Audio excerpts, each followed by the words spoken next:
This morning, we're now at 47 after the hour. Sunshine now, a couple of clouds mid-morning. Later this afternoon, increasing clouds, high near 91, 92.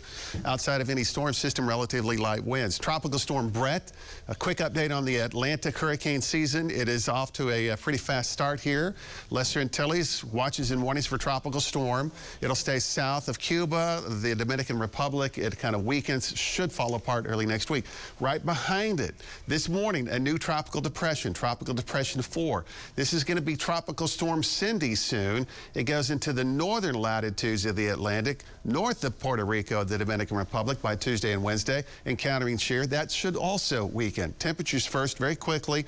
60s, 70s out the door, 80s at noon. We'll be into the mid and upper 80s through the lunch hour. High this afternoon, lower 90s. We'll be in the 80s at 7, 8, 9 o'clock tonight. This pattern has not changed. And it won't for the next several days. It's the northwest flow pattern. We watch way up here to the north. Storms develop. They try to move across part of our area, and it depends on the exact trajectory of where they come off of the high plains, basically. This morning, now this is not a northwest flow type thing. There's a weak disturbance here around Fort Smith, and we've had 1 or 2 small little showers here this morning. That'll get away pretty quickly. Severe weather risk assessment today.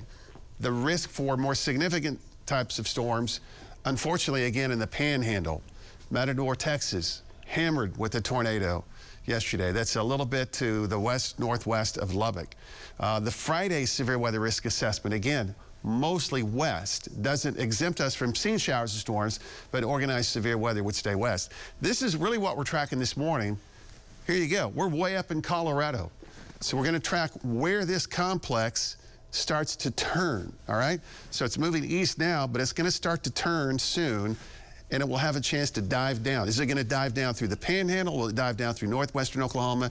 A 20, 30, 40-mile difference would make a big difference. What happens in our area later this afternoon and tonight. Temperatures this afternoon, upper 80s and some lower 90s. So here's 4 and 5 o'clock today. The projection, at least with this particular model run, has this in northwestern Oklahoma by 4 and 5 o'clock. Then look where it goes. It drops it almost due south, and it stays a couple of counties away from the Tulsa metro. That's why we don't have an exceptionally high probability. But again, if this goes just a little bit more to the east before it turns, that could bring that nearby. Tomorrow morning, upper 60s, lower 70s. Now, there should be another batch of showers and storms across part of western Oklahoma tomorrow morning. Those will move eastward and have a chance to fall apart. We have a slight chance that a small complex from that could survive as well. So 93 on Friday, south wind. Now, here's the weekend. There's a couple of things I want you to remain aware of. We still have the window that we may have a storm complex nearby. It's a low chance right now.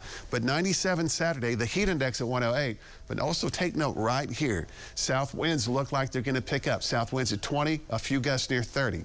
Sunday, a front pushes through, which is highly unusual this time of the year, but that will bring a north wind Sunday night.